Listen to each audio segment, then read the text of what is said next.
দর্শক স্বাগত জানাচ্ছি। দর্শক এই মুহূর্তে আমরা অবস্থান করছি ঠিক এভার কেয়ার হাসপাতালের সম্মুখ থেকে। দর্শক দেখতে পাচ্ছেন ইতিমধ্যে এভার কেয়ার হাসপাতালের সামনে থেকে বের হয়েছে এবং আপনারা দেখতে পাচ্ছেন জুবাইদা রহমানের যে গাড়ি বহর সেটি কিন্তু প্রবেশ করছে এভার কেয়ার গাড়ির ভিতরে এবং মাত্র আপনারা দেখতে পাচ্ছেন যে চিত্রটি এবং যে গাড়িটি এই গাড়িটি কিন্তু ডক্টর জুবাইদা রহমানের এবং ইতিমধ্যে এই গাড়িটি প্রবেশ করেছে এভার কেয়ার হাসপাতালে। আপনারা দেখতে পাচ্ছেন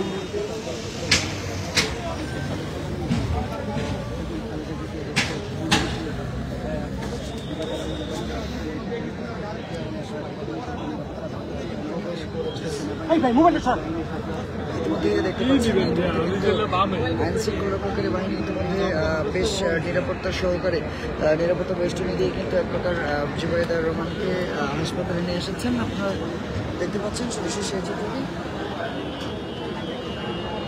দর্শক আপনাদেরকে জানিয়ে রাখি এখন সময় 11:53 এবং মাত্রই কিন্তু হাসপাতালে প্রবেশ করেছেন ডক্টর জুবাইদা রহমান। বেগম খালেদা জিয়ার নিজেকে চিকিৎসার জন্য লন্ডনে নিয়ে যাওয়ার প্রক্রিয়ার অংশ হিসেবে মাত্রই এভার কেয়ার হাসপাতালে তার পুত্রবধূ বিএনপির ভারপ্রাপ্ত চেয়ারম্যান তারেক রহমানের স্ত্রী ডাক্তার জুবাইদা রহমান ইতিমধ্যে পৌঁছেছেন এবং আজকে তিনি সকাল 10:40 তারকে বহনকার বিমানটি হযরত শাহজালাল আন্তর্জাতিক বিমানবন্দরে অবতরণ করে এবং ইতিমধ্যে বিমানবন্দর এলাকায় আমরা বিএনপি পরিবারের আহ্বায়ক আতিকুর রহমান বলেছেন যে 10:40 নিশ্চিত করেছিলেন যে তিনি 10:40 বিমানবন্দরে পৌঁছেছেন। বিমানবন্দর রাষ্ট্রপতি শেষ করে সরাসরি খালেদা জিয়াকে দেখে এভার কেয়ার হাসপাতালে এসে পৌঁছেছেন এই মুহূর্তে।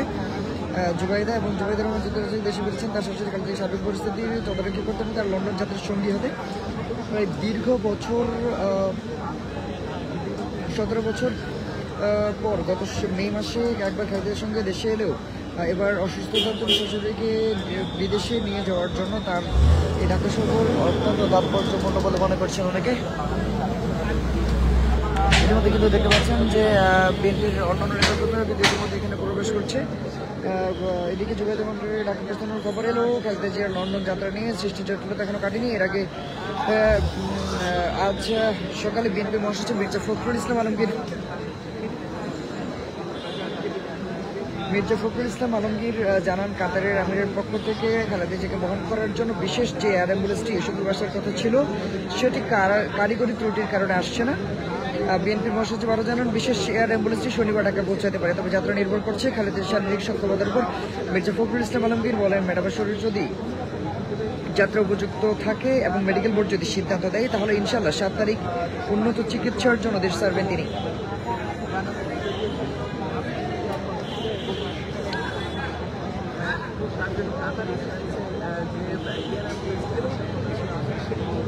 দর্শক ইতিমধ্যে কিন্তু প্রধান উপদেষ্টার প্রেস উইং বৃহস্পতিবার রাতে একটি ডকুমেন্টারি প্রকাশ করেছে। সেখানে বিএনপির চেয়ারপারসন খালেদা জিয়ার আপসের নেতৃত্বকে কেন্দ্র করে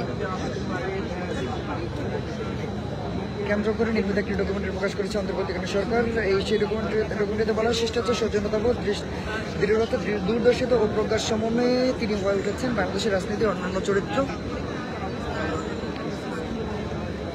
সাবেক প্রধানমন্ত্রী বেগম খালেদা জিয়ার সুস্থতা কামনায় জাতি আজ একসুরে প্রার্থনারত।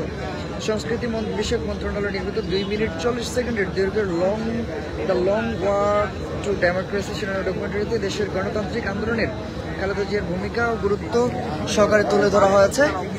একজন এবং সেই হিসেবে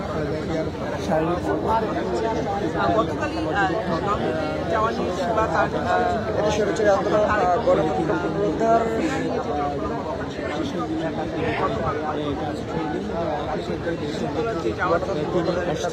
দেশের বাহিনীতে দুই ছিলেন নিরাপত্তার বিনিময়ে আপোষ না করার যে দৃঢ়তা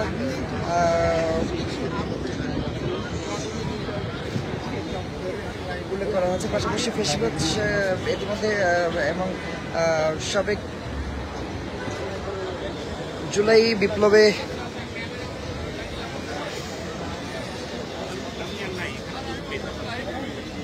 পতন হওয়া শেখ হাসিনার আমলে মিথ্যা মামলায় তার কারাবরণের বিষয়টি ফুটে তোলা হয়েছে। ডকুমেন্টারি শেষ হয়েছে। এই মন্তব্য দিয়ে বেগম খালেদা জিয়া জাতি আপনার জন্য প্রার্থনা করছে। দর্শক, আপনারা কিন্তু দেখতে পাচ্ছেন ইতিমধ্যে এখানে গণমাধ্যম কর্মী সহ বিএনপির যারা নেতাকর্মী রয়েছে অনেকেই কিন্তু ইতিমধ্যে এখানে দেখা যাচ্ছে এবং তারা ইতিমধ্যে আজ 11:43 ইতিমধ্যে কিন্তু 11:53 এবারকার হাসপাতালে পৌঁছান তারেক রহমানের স্ত্রী এবং খালেদা জিয়ার পুত্রবধূ ডাক্তার জুবাইদা রহমান। এই ছিল এবারকার হাসপাতাল থেকে সর্বশেষ পরিস্থিতি। পরবর্তী সময় আবারও যুক্ত হবো, সে পর্যন্ত সঙ্গে থাকুন।